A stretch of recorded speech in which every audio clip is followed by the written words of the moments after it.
Welcome back to Opinion Journal. I'm Mary Kissel.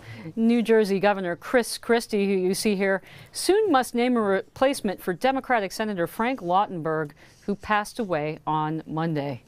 Who cares about what's going on in New Jersey? Political Diary editor Jason Riley is here to tell us why.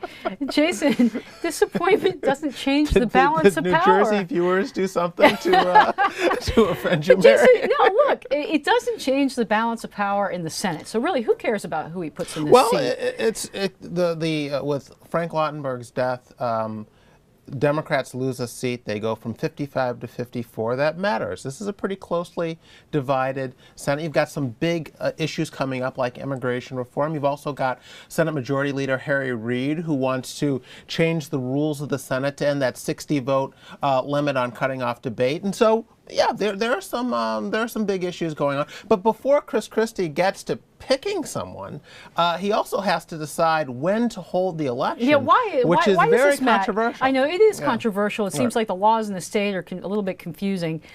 What are his choices? Well, the logical choice would be to hold a special election on the upcoming election day in November.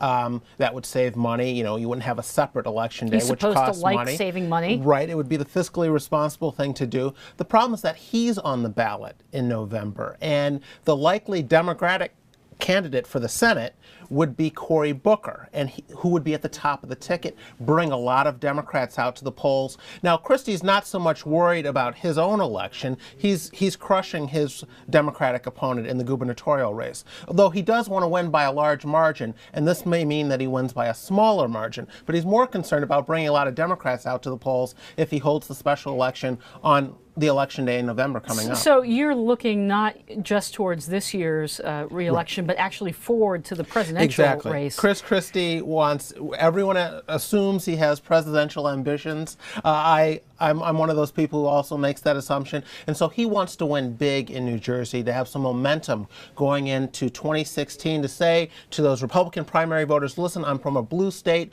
Obama carried my state by 17 points, but I won re-election easily. I'm the guy who can win in swing states that the Republican Party will need in 2016. He wants to be able to send that message or carry that message to the Republican primary voters in 2016, and that's why this gubernatorial race, the margin of victory, is so important to him. Okay, but also the kind of person who he appoints to this Senate race matters too. Does matter. He's getting a lot of pressure to appoint somebody far to the right of the Republican Party in New Jersey. You know, what signal would that send if he did that? Well, Republicans have had a very tough time, Mary, winning Senate seats in New Jersey. The last one was Clifford Case in 1972 when Christie was 10 years old. So it hasn't been a very good track record. And some say it's because they keep nominating moderates that don't draw enough of a distinction between themselves and the Democratic candidates, and voters keep going with the Democrats. So listen, I'd love to see Steve Forbes in that seat, or Brent Schudler, solid New Jersey conservatives. That's probably not going to happen.